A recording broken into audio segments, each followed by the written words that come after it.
ప్రియా పరలోకముందున మా తండ్రి, నీ జ్ఞానాన్ని నేర్చుకోవడానికి వచ్చిన మేము ఈ మాటను విని విడిచిపెట్టే వారంగా కాకుండా ఈ మాటల ప్రకారం జీవిస్తూ మా బిడ్డలను కూడా నీ జ్ఞానంలో పెంచుకునే భాగ్యం మాకు దయచేయమని అడుగుతున్నాను తండ్రి.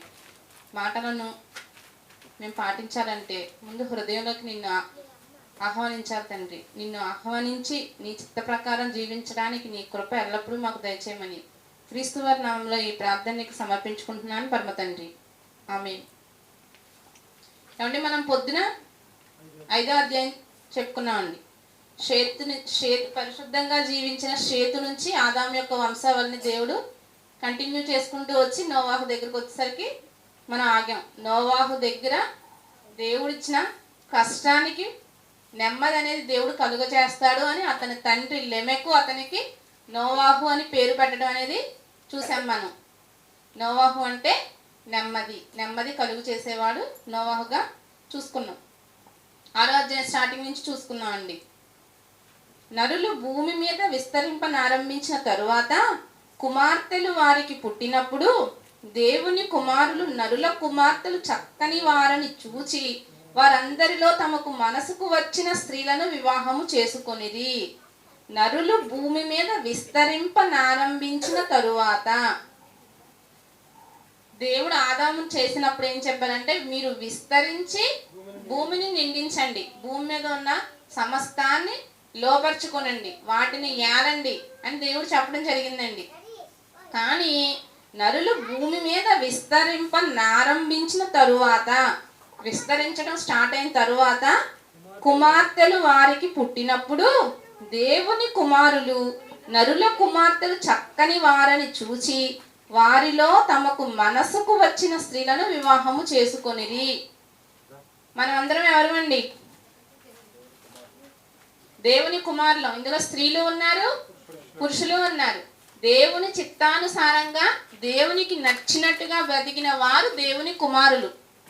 అయితే దేవుని కుమారులు నరుల కుమార్తెలు చక్కని వారని చూచి, నరుల కుమార్తెలు అంటే లోకంలో కొట్టుకుపోయే వాళ్ళండి. దేవుని కుమారులు అంటే దేవుని ఇష్టాన్ని జరిగించే వాళ్ళు. వాళ్ళు స్త్రీలైనా అవనివ్వండి, పురుషులైనా అవనివ్వండి. నరుల కుమార్తెలు అంటే ఇక్కడ ఒక ఉపమాన రీతిగా ఇక్కడ రాయడం అనేది జరిగింది. దేవుని కుమారులు నరుల కుమార్తెలను పెళ్లి చేసుకున్నారు అంటే దేవుని పిల్లలు లోకంలో ఉన్న వారిని వివాహం చేసుకున్నారు.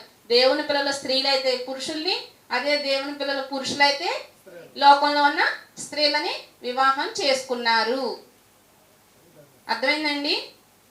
దేవుని కుమారులు నరుల కుమార్తెల్లో చక్కని వారిని చూసి ఏం చూశారు? చక్కగా అందం చూశారు, అందంగా ఉండటం చూశారు.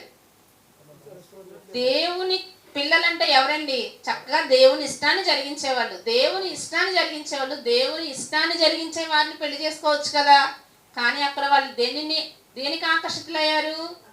అందానికి ఆకర్షితులయ్యారు. లోకం వైపుకి అపవాది లాగేస్తుంది. వాళ్ళు ఎంత జాగ్రత్తగా ఉండాలనుకున్నా అపవాది మాత్రం మరి పక్కనే ఉండి ఏం చేస్తుందండి? బుజ్జగిస్తూ లాలిస్తూ తన వైపు మెల్లిగా, అక్కడ హవ్వను అదే చేసింది, మెల్లిగా తన వైపు లాగేసుకుంది.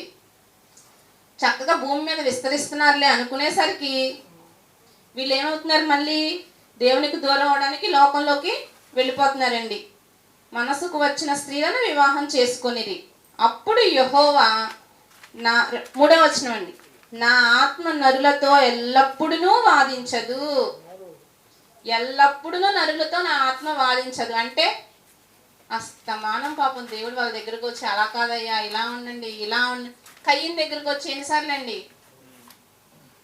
కయ్యను నువ్వు సత్క్రియ చేస్తే తలెత్తుకొనవా? అక్కడ సత్క్రియ చేయలే. దేవునికి ఇచ్చే అర్పణను మంచిగా ఇవ్వలేదు. అక్కడ ఒకసారి తప్పు చేస్తున్నానని చెప్పి దేవుడు వచ్చి ఒక వార్నింగ్ ఇచ్చాడు. మళ్ళీ నీ తమ్ముడు ఏడి అని అడిగితే నాకు తెలీదు అని చెప్పాడు. నీ తమ్ముడు రక్తం నేల నుంచి నాకు మొరపెడుతుంది అయ్యా అని చెప్పారు. అతను పాపం వైపు వెళ్ళిపోతుంటే దేవుడు అస్తమానం వచ్చి అతన్ని గద్దిస్తూ నువ్వు పాపం వైపు వెళ్లకుండా ఉండాలి అని వార్నింగ్ ఇస్తూనే ఉన్నారు. అలానే ఇక్కడ ఎల్లప్పుడూ నా ఆత్మ ఎల్లప్పుడూ నరులతో ఎల్లప్పుడూ వాదించదు. ఇంకా ఎంతకాలం వాదించాలని దేవుడు బాధపడుతున్నాడండి. ఎల్లప్పుడూ ప్రతి క్షణం ప్రతి నిమిషం మన దగ్గరకు కూడా దేవుడు వస్తూనే ఉంటాడండి. మనం ఏదైనా తప్పు చేస్తే మనకు ఆలోచన వస్తుంది, మనం ఇది చెయ్యకూడదు కదా, ఇలా ఉండకూడదు. మాట్లాడేసిన తర్వాత కూడా మనకు అనిపిస్తుంది, అరే మాట్లాడేస్తాం, ఇలా మనం మాట్లాడకూడదని. మనకేమవుతుంది, దేవుని వాక్య రూపంలో దేవుడు మన దగ్గరికి వస్తున్నాడు, మీరు అది చేశారు, అలా చేయకూడదు అని. అయినా సరే మనం మళ్ళీ సరిదిద్దుకుంటే సరిదిద్దుకోకపోతే మళ్ళీ అదే బాణీలో వెళ్ళిపోతూ ఉంటామండి. వారు తమ అక్రమ విషయములో నరమాతృలై ఉన్నారు. అక్రమము విషయంలో, క్రమము కాని దాంట్లో నరమాతృలు అంటే లోకానుసారులైపోయి ఉన్నారు. కింద చూడండి, నరమాతృలు అంటే శరీరులు. నరమాతృలు అంటే ఇక వాళ్ళు ఇక అదే చేయాలనుకుంటున్నారు కానీ చెప్పి అక్రమ విషయంలో నరమాతృలై ఉన్నారు. క్రమము కాని దాని వైపే ఆకర్షితులు అవుతున్నారు, కానీ దేవుని ఆజ్ఞలకు, దేవుడిచ్చిన క్రమానికి మాత్రం వాళ్ళు లోబడట్లేదండి. 4వ వచనం, ఆ దినములలో నెఫీలులను వారు భూమి మీద ఉండిరి. నెఫీలులు అంటే బలాత్కారులు అంటే బలవంతంగా తీసేసుకునేవాళ్ళు. మనకు తెలుసు బలాత్కారులు అంటే, మనం ఎన్నో సినిమాలు చూసాం. అక్రమంగా రాజ్యాలు లాగేసుకోవడం, లేకపోతే ఆస్తిని లాక్కోవడం, పిల్లల్ని, స్త్రీలను, బలం తక్కువగా ఉన్న వాళ్ళని ఎక్కడ దాకా ఎందుకండి, మన బైబిల్లో ఒక రాజు బలాత్కారంగా తనకన్నా తక్కువగా ఉన్న వ్యక్తి దగ్గర ద్రాక్ష తోటను లాగేసుకున్నారు. అవును కదండి. అక్కడ ఆయన ఏమయ్యాడు, బలాత్కారం చేశాడు, బలాత్కారుడయ్యాడు. ఇలాంటి బలాత్కారులు నెఫీలులు అనబడిన వారు భూమి మీద ఉండిరి, తరువాతను ఉండిరి. దేవుని కుమారులు నరుల కుమార్తెలతో పోయినప్పుడు వారికి పిల్లలను కనిరి. పూర్వకాలమందు పేరు పొందిన సూరులు వీరే. ఈ దేవుని కుమారులు నరుల కుమార్తెలతో పోయినప్పుడు పిల్లలను కన్నారు. అంటే వాళ్ళు లోకంలో, దేవుని ఇష్టానుసారమైన వాళ్ళు లోకంలో ఉన్న వారిని వివాహం చేసుకున్నప్పుడు పిల్లలు, ఎవరికైనా సరే దేవుడు పిల్లల్ని కనే భాగ్యం ఇచ్చారు. ఆ పిల్లలు ఏమయ్యారు, వాళ్ళు పేరు పొందిన సూరులు అంటే బలవంతులై ప్రతి ఒక్కరిని హింసించడం, వాళ్ళ దగ్గర నుంచి లాక్కోవడం, ఇలా చేసేవాళ్ళుగా మారిపోయారండి. పరిశుద్ధత మాత్రం లేదు వారిలో. పాపానికే సొలొమోను రాజు గురించి మనం చెప్పుకున్నామండి. దేవుని కోసం బంగారు దేవాలయాన్ని కట్టించాడు. బంగారు దేవాలయాన్ని కట్టించిన భక్తుడు రాజు. అలాంటి వ్యక్తే అసలుకి పాపానికి ఎంత ఆకర్షితుడైపోయాడండి. ఎందుకని, అన్య స్త్రీలను పెళ్లి చేసుకున్నాడు, లోకంలో ఉన్న స్త్రీలను పెళ్లి చేసుకున్నాడు. పెళ్లి చేసుకోవడం వల్ల ఆయన కూడా అటువైపే వెళ్ళిపోయాడు. ఇక్కడ ఏది స్ట్రాంగ్గా ఉంది, యేసుక్రీస్తు వారి దగ్గరికి అపవాదం వచ్చింది, ఈ లోకరాజ్యాలన్నీ నా ఆధీనంలో ఉన్నాయి అని. అంటే ఏంటి, అపవాదే భూమి మీద తన రాజ్యం తనను తాను స్ట్రాంగ్ చేసుకుంటుంది, ఎంతసేపటికి తన వైపే లాగేసుకుంటుంది. ఇలా హింసించేవారు, బలాత్కారులు, సూరులు, ఇలా చాలా మంది ఉన్నారండి. వీరందరినీ చూసి 5వ వచనంలో, నరుల చెడుతనము భూమి మీద గొప్పదనియు వారి హృదయము యొక్క తలంపులోని ఊహ అంతయు ఎల్లప్పుడూ కేవలము చెడ్డదనియు యెహోవా చూచి తాను భూమి మీద నరులను చేసినందుకు యెహోవా సంతాపము నొంది తన హృదయములో నొచ్చుకొనెను. మన కోసం భూమి మీద ఉన్న సమస్తాన్ని చేసి మనల్ని భూమి మీద పెట్టితే, మనల్ని కన్న తండ్రి ఎందుకు చేశానా అని నొచ్చుకుంటున్నాడంట, హృదయంలో నొచ్చుకుంటున్నాడంట. ప్రజెంట్ ఈ వింటర్ సీజన్లో ఎక్కువగా వచ్చే డెత్ ఏంటంటే హార్ట్ అటాక్స్, గుండెపోటు వస్తుంది. ఇక్కడ దేవుడికి వచ్చిందంటండి, హృదయంలో నొచ్చుకుంటున్నాడంట. బాధ వచ్చింది దేవునికి, గుండెపోటు వచ్చిందండి. నేను ఎందుకు చేశానా వీళ్ళని అని దేవుడు బాధపడుతున్నాడు. నరుల చెడుతనము భూమి మీద గొప్పదంటే చాలా ఎక్కువ. ఏమండి, ఇప్పుడు జియో ఉంది కదా, జియో అధినేత ఎవరండి, ముఖేష్ అంబానీ. ఆయన పెళ్ళి ఎలా చేశారో తెలుసా? 2000 కాగితాలను ఇంట్లో అలంకరించాడంటండి. డబ్బుల్ని ఇంట్లో అలంకరణకు ఉపయోగించాడు. ఎంతో అంటే గొప్పగా చేశాడు పెళ్లి. అందరూ చెప్పుకునేలా గొప్పగా చేశాడు పెళ్లి. ఇక్కడ భూమి మీద చెడుతనం ఎలా ఉంది? అంత గొప్పగా ఉందంట. దేవుడే గొప్పగా ఉందని చెప్తున్నాడు. భూమి మీద చెడుతనం అంటే అంత అసలు పీక్ స్టేజ్కి వెళ్ళిపోయింది. చాలా ఎక్కువ అయిపోయింది. నరుల చెడుతనము భూమి మీద గొప్పదనియు, వారి హృదయము యొక్క తలంపులోని ఊహ అంతయు, వారు ఆలోచించే ఆలోచన కూడా ఎల్లప్పుడూ కేవలము చెడ్డది. చెడే ఉందంటండి. వాళ్ళ ఆలోచనల్లో కూడా చెడే ఉంది. ఎప్పుడు ఏది లెక్సిన దగ్గర నుంచి పడుకునే వరకు కూడా వాళ్ళ ఆలోచన అంతా చెడు. దేవుడు పరిశుద్ధంగా ఉండండి, పరిశుద్ధతను కోల్పోకండి, పరిశుద్ధతతో జీవించి జీవ వృక్షాన్ని పొందడానికి రండి నా దగ్గరికి అని దేవుడు భూమి మీదకి పంపిస్తే ఆ చెడులో ఆ పాపంలోనే కొట్టుకుపోతున్నారంట అందరూ. తాను భూమి మీద నరులను చేసినందుకు యెహోవా సంతాపము నొంది తన హృదయములో నొచ్చుకొనెను. అప్పుడు యెహోవా 7వ వచనం అండి, నేను సృజించిన నరులను, నరులతో కూడా జంతువులను, పురుగులను, ఆకాశ పక్షాదులను భూమి మీద ఉండకుండా తుడిచివేయుదును. ఏలయనగా నేను వారిని సృష్టించినందుకు సంతాపము నొంది ఉన్నాను. నేను ఏమండి, నరులు చెడుతనంతో నిండిపోయారు. వారి ఊహ కూడా చెడుతనంతోనే నిండిపోయింది. కానీ ఇక్కడ దేవుడు ఏం చేస్తున్నాడండి? నరులతో పాటు జంతువుల్ని, పురుగుల్ని, పక్షుల్ని అన్నిటినీ నాశనం చేసేస్తానంటున్నాడండి. పాపం చేసింది మనిషి అయితే సృష్టి ఏం చేసిందండి? ఆ రోజు ఆదాం పాపం చేయడం వల్ల భూమిని శపించేశాడు దేవుడు. నీ కష్టంతోనే నువ్వు ఈ పంట నీ కష్టపడి భూమి యొక్క సారాన్ని తింటావు అని చెప్పారు దేవుడు. ఇక్కడ కూడా మనుషులు చేసిన పాపానికి సృష్టి అనేది బలైపోతుందండి. ప్రకృతిలో ఉన్న ప్రతి జీవిని కూడా దేవుడు నాశనం చేసేస్తాను అంటున్నాడు. మనం చేసిన పాపానికి బలైపోయేది ప్రకృతే. మనం పాపంలో పడిపోతున్నాము అంటే, మనలో పాపం ఎక్కువ అవుతుంది అంటే ప్రకృతి బలైపోతుందండి. టెక్నాలజీ పెరిగి టెక్నాలజీ పేరట ప్రకృతిని మనం ఎంతో నాశనం చేస్తున్నామండి. భూమి యొక్క సారాన్ని, ఎన్నో వేల సంవత్సరాలు ఇవ్వాల్సిన సారాన్ని ఇప్పుడే ఎక్కువ మనం ఈ టెక్నాలజీ పేరుతో ఎక్కువ ఉత్పత్తులను దాని మీద పెట్టేసి దాంట్లో ఉన్న సారం అంతా లాగేసుకుంటున్నామండి. ఇప్పుడు కొత్తగా ఏమొచ్చిందంటే ప్రజెంట్ ఆఖరికి మనూర్లోకి కూడా వచ్చింది, జీవన ఎరువులు వాడాలి, సేంద్రియ ఎరువులు వాడాలి, మేము ఎరువులు తయారు చేసి ఇస్తాము, జీవామృతం అని చెప్పి న్యాచురల్గా ఎన్నో చేస్తున్నారండి భూమి యొక్క సారాన్ని పెంచడానికి. ఆల్రెడీ సారం అంతా పోయింది, దాన్ని మళ్ళీ పెంచడానికి మళ్ళీ పాత పద్ధతులను తీసుకొస్తున్నారండి. మనం చేసే చెడు వల్ల ఈ ప్రకృతి నాశనం అయిపోతుంది. ఆ ప్రకృతి నాశనం అయిపోవడం వల్ల మనకు మళ్ళీ రోగాలు మనకే వస్తున్నాయి, కానీ ప్రకృతికి రోగం అనేది రావట్లేదండి.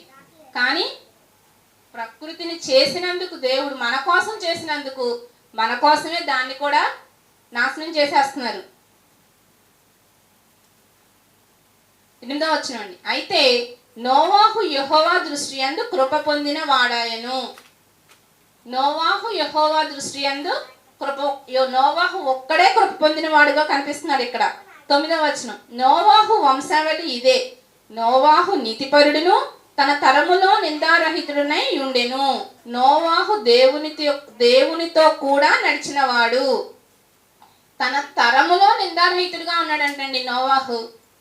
మన తరం మనకు కనిపించేది మన ఊర్లో ఎంతో మంది ఉన్నారు, కానీ నోవాహు తరంలో నోవాహు ఒక్కడే దేవునికి నీతిమంతుడిగా కనిపించాడంట. నోవాహు ఒక్కడే, నోవాహు కుటుంబం అని రాయించలేదండి, నోవాహు ఒక్కడే నీతిమంతుడిగా ఉన్నాడు. నోవాహు దేవునితో కూడా నడిచినవాడు. ఇక్కడ పైన చూసుకుంటే మనం 5వ అధ్యాయంలో దేవునితో నడిచిన వ్యక్తి ఒక వ్యక్తి కనిపించాడు మనకి పొద్దున, హానోకు. దేవునితో నడిచినవాడు హానోకు. ఇక్కడ నోవాహు కూడా దేవునితో నడిచినవాడు. 10వ వచనం అండి, షేము, హాము, యాపేతను 3 కుమారులను నోవాహు కనెను. భూలోకము దేవుని సన్నిధిని చెడిపోయి ఉండెను, భూలోకము బలాత్కారముతో నిండి ఉండెను. భూలోకము దేవుని సన్నిధిని చెడిపోయి ఉండెను, దేవుని సన్నిధిలో చెడిపోయి ఉందంటండి భూమి. అంటే దేవుని యొక్క సన్నిధి అనేది లేదు అక్కడ, మొత్తం పాపంతోనే నిండిపోయి ఉందండి. భూలోకము బలాత్కారముతో నిండిపోయి ఉండెను. బలాత్కారం అంటే బలవంతంగా లాగేసుకోవడం, హింసించడం, మళ్ళీ ఎదటి వాళ్ళని తక్కువగా చేసి ఎక్కువగా లాక్కునే వాళ్ళే ఎక్కువైపోయారు, ఎదటి వాళ్ళని దోచుకునే వాళ్ళే ఎక్కువగా ఉన్నారండి. దేవుడు భూలోకమును చూచినప్పుడు అది చెడిపోయి ఉండెను. భూమి మీద సమస్త శరీరులు తమ మార్గమును చెరిపివేసుకొని ఉండిరి. సమస్త శరీరులు మొత్తం ఎవరైనా సరే ఒక్కళ్ళు కూడా లేరు నోవాహు తప్ప, అందరూ తమ మార్గాన్ని చెరిపివేసుకున్నారంట. దేవుడిచ్చిన మార్గం ప్రకారం నడవకుండా అక్రమం వైపే ఉన్నారు. 15వ వచనం అండి. దేవుడు నోవాహుతో, సమస్త శరీరుల మూలముగా భూమి బలాత్కారముతో నిండి ఉన్నది కనుక నా సన్నిధిని వారి అంతము వచ్చి ఉన్నది, ఇదిగో వారిని భూమితో కూడా నాశనము చేయుదును. సమస్త శరీరుల మూలంగా భూమి బలాత్కారంతో నిండి ఉంది. భూమి మీద ఉన్న వాళ్ళందరితో ఈ భూమి బలాత్కారంతో నిండిపోయి ఉంది. కాబట్టి నేనేం చేస్తానంటే నా సన్నిధిని వారికి అంతము వచ్చి ఉన్నది, నేను భూమితో కూడా వీళ్ళందరినీ నాశనం చేసేస్తాను. భూమితో పాటు అంటే భూమి మీద ఏమేమి ఉన్నాయో అవన్నీ నాశనం అయిపోతాయి, అన్నిటినీ నాశనం చేసేస్తాను. చితిసారకపు మ్రానుతో నీ కొరకు ఓడను చేసుకొనుము, నీ కొరకు ఓడను చేసుకొనుము. దేవుడు ఇక్కడ చెప్తున్నాడండి, నీ కోసం ఓడను చేసుకో. నీ ఒక్కడవే నిందారహితుడిగా నీ తరములో నీ ఒక్కడవే ఉన్నావు కాబట్టి నీ కోసం ఒక ఓడను చేసుకో. నా సన్నిధిని వీరి పాపం ఎక్కువైపోయింది, వీరందరినీ నేను నాశనం చేసేస్తాను, భూమితో సహా నాశనం చేసేస్తానని చెప్తున్నాడు దేవుడు. నీవు దాన్ని చేయవలసిన విధం ఇది. ఆ ఓడ 300 మూరల పొడుగును, 50 మూరల వెడల్పును, 30 మూరల ఎత్తును గలదై ఉండవలెను. ఓడ యొక్క పొడవు, వెడల్పు, ఎత్తు చెప్పారు. 300 మూరలు అంటండి.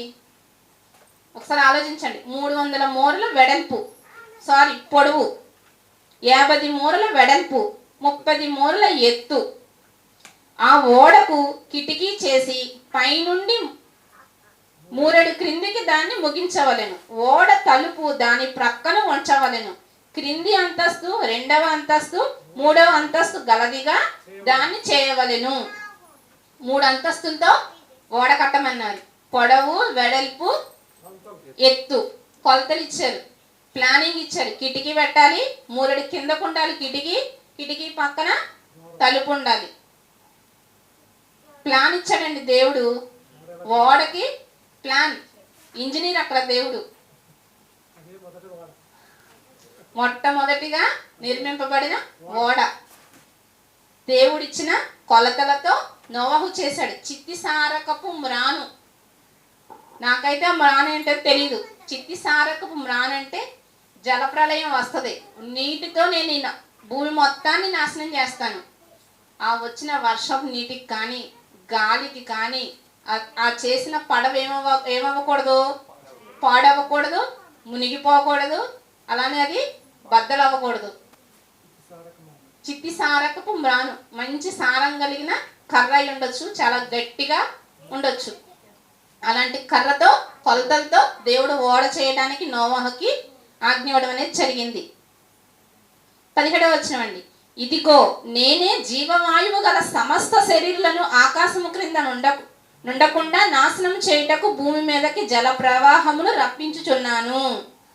సమస్త శరీరుల్ని నాశనం చేయడానికి జల ప్రళయాన్ని రప్పిస్తానంటున్నాడండి. నీటితో నాశనం చేస్తానని చెప్తున్నాడు దేవుడు. లోకమందున సమస్తమును చనిపోవును, అయితే నీతో నా నిబంధన స్థిరపరచుదును. నీతోనే, నోవాహుతోనే ఒక నిబంధన చేసుకుంటానని దేవుడు చెప్తున్నాడండి. నీవును నీతో కూడా నీ కుమారులను, నీ భార్యయు, నీ కోడండ్రును ఆ ఓడలో ప్రవేశింపవలెను. ఎంతో మంది కుమారులు కుమార్తెలు ఉన్నా ఆయనకి ఇష్ట ప్రకారం నడుచుకునే కుమారులు 3: షేము, హాము, యాపేతు. మనం పొద్దున్న చూస్తున్నాం కదండి, దేవునికి ఇష్టంగా బ్రతికిన వారి పేర్లే రాయించారు. వీళ్ళ 3 కాదు నోవాహుకు పుట్టింది. 500 సంవత్సరాలు. ఈ ఓడ చేసే సమయానికి నోవాహు వయసు 500 సంవత్సరాలు. 500 సంవత్సరాలకి 3 కుమారులే పుట్టారంటారా? కానీ కొంచెం దేవుని భయభక్తులతో ఉన్న వాళ్ళు వీళ్ళ 3 పేర్లే దేవుడు రాయించడం జరిగింది. ఈ 3 కుమారులు, అలానే అతని 3 కోడళ్ళు, నోవాహు భార్య ఆ ఓడలోకి రావాలని దేవుడు చెప్పడం జరిగిందండి. మరియు నీతో కూడా వాటిని బ్రతికించి ఉంచుకొనుటకు సమస్త జీవులలో అనగా సమస్త శరీరుల యొక్క ప్రతి జాతిలోనివి 2 చొప్పున నీవు ఓడలోనికి తేవలెను. ఆల్రెడీ సృష్టి స్టార్టింగ్లో చేసేశారు. మనకు అవసరమైన సృష్టి జంతువుల్ని నోవాహు చేసిన రోజున భూమి మీద పాకే పురుగుల్ని, జంతువుల్ని, పశువుల్ని చేసేశారు. 5వ రోజున పక్షుల్ని చేశారు. ఆ పక్షుల్ని, జంతువుల్ని, పురుగుల్ని 2 చొప్పున ఓడలోనికి తేవాలని దేవుడు చెప్తున్నారు. ఎందుకనండి మొత్తం నాశనం అయిపోతుంది. దేవుడు మళ్ళీ మనిషి కోసం ఇక్కడ నోవాహుని ఒకరిని ఉంచుకున్నాడు కదా, అలానే అన్నింట్లో ఒక్కొక్క జాతి వాటిని 2 చొప్పున ఓడలోనికి రావాలి అని దేవుడు చెప్తున్నారు. ఓడలోనికి తేవాలి. వాటిలో మగదయు ఆడదయు ఉండవలెను. నీవు వాటిని బ్రతికించి ఉంచుకొనుటకై వాటి జాతుల ప్రకారము పక్షులలోను, వాటి జాతుల ప్రకారము జంతువులలోను, వాటి జాతుల ప్రకారము నేలను ప్రాకు వాటన్నింటిలోను ప్రతి జాతిలో 2 చొప్పున నీ యొద్దకు అవి వచ్చును. అవే వచ్చేస్తాయి అంటండి నోవాహు దగ్గరికి. కాకపోతే వాటిని ఓడలోనికి పంపించాలి, ఓడలో ఉంచాలి. నోవాహు గారు ఉన్నారు, 3 కుమారులు ఉన్నారు. ఆయన తర్వాత వంశం వృద్ధి చెందడానికి 3 పిల్లలు కూడా ఉన్నారు. మరి పక్షులు, జంతువులు కూడా కావాలి కాబట్టి 2 చొప్పున ఓడలోనికి తీసుకోమన్నారు. ఆ జంతువులు మంచి అవి ఆల్రెడీ పిల్లల్ని పెట్టేసి అయినా సరే, లేకపోతే కొంచెం పెద్ద వయసు అయినా సరే అయి ఉంటే ఈ జలప్రలయం ఎన్ని రోజులు ఉంటుందో తెలియదు. మనం చదివేశాం కాబట్టి సంవత్సర కాలం పట్టింది. సంవత్సర కాలంలో అవన్నీ బ్రతికుండొచ్చు, ఉండకపోవచ్చు. కానీ మంచి పర్ఫెక్ట్గా ఉన్న వాటిని, మరి వాటి నుంచే సృష్టి వస్తుంది తర్వాత. కాబట్టి మంచి పర్ఫెక్ట్గా ఉన్న వాటిని దేవుడు పంపిస్తారండి, పెద్ద వయసు వాటిని. ఆదాము చేసినప్పుడు ఆదాము వయసు ఎంత అని చెప్పుకున్నాం మనం. పెళ్లి వయసు వ్యక్తిని చేశాడు ఆదాముని దేవుడు, అంతే కదండి. చిన్నపిల్లవాడిని చేసినా అతడు పెరిగి పెద్దవాడై అప్పుడు స్త్రీ అవసరం వచ్చి అప్పటి నుంచి మళ్ళీ ప్రారంభించడానికి కొంచెం కాలం పడుతుంది. అలానే పెద్దవాడిని చేసేస్తే అవసరత రాదు కదా, స్త్రీ అవసరత రాదు పెద్దవాడైపోతే. కాబట్టి మంచి వయసులో ఈ పక్షుల్ని కూడా అలానే నెక్స్ట్ తరాన్ని పెంచడానికి కొంచెం చిన్నగా ఉన్న వాటిని, జంతువులు, ఏనుగండి, పెద్ద వయసు ఏనుగుని ఆ ఓడలో తీసుకొస్తే ఆ ఏనుగు అందులో ఎన్ని రోజులు ఉంటుంది? దానికి ఆహారం, ఎక్కువ ఆహారం అవసరం అవుతుంది. అదే చిన్న పిల్ల అనుకోండి, ఆడదొకటి మగదొకటి చిన్నదనుకోండి, ఆహారం కూడా ఎక్కువ అవసరం, వాటికి అవసరం ఉండదండి. ప్రతి జాతిలో 2 చొప్పున నీ యొద్దకు అవి వచ్చును. మరియు తినుటకు నానా విధములైన ఆహార పదార్థములను కూర్చుకొని నీ దగ్గర ఉంచుకొనుము. అవి నీకును వాటికిని ఆహారం అగును. నానా విధములైన ఆహారాన్ని కూర్చుకోమన్నారు. అవి నీకు, జంతువులకు కూడా. మనం స్టార్టింగ్గా చెప్పుకున్నాం, దేవుడు ఆహారంగా ఏమిచ్చాడు? పచ్చని చెట్లనే, అన్నిటికీ ఆహారంగా పచ్చని చెట్లనే ఇచ్చాడు దేవుడు. ఇక్కడ కూడా అదే చెప్తున్నాడు, నీకు, ఈ జంతువులన్నిటికీ, పక్షులన్నింటికి కూడా ఆహారాన్ని నువ్వు జాగ్రత్త చేసుకో అని చెప్తున్నారు. నోవాహు అట్లు చేసెను. దేవుడు అతనికి ఆజ్ఞాపించిన ప్రకారము యావత్తును చేసెను. దేవుడు ఏదైతే చెప్పాడో అది మొత్తాన్ని నోవాహు చేశాడండి.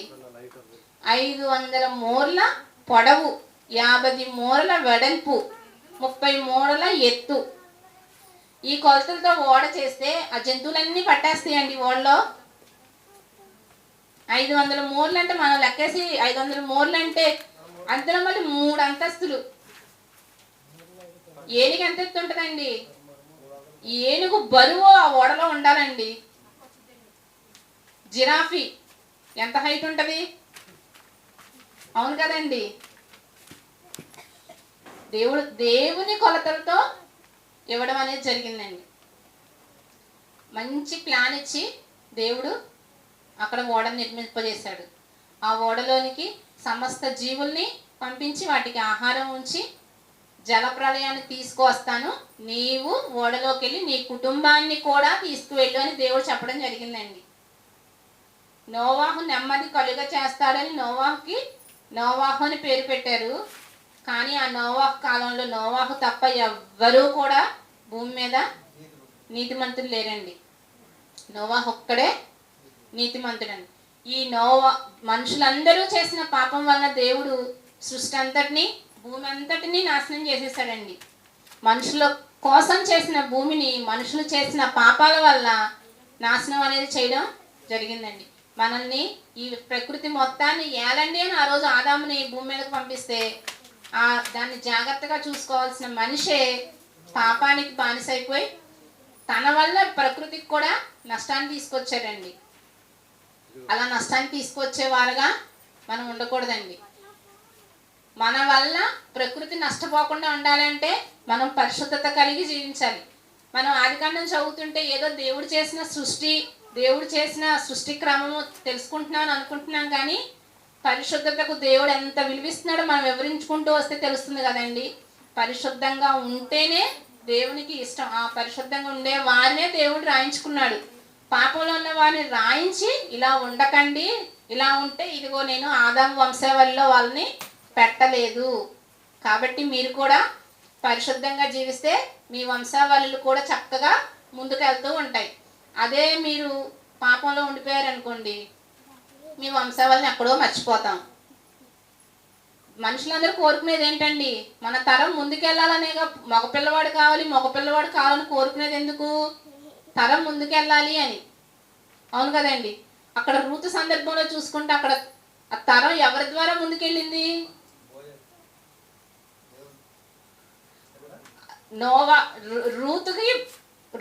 రూతు కుటుంబంలో భర్తలు చనిపోతారు, మాంగారు చనిపోతారు, ప్లస్ కొడుకులు ఇద్దరు చనిపోతారు.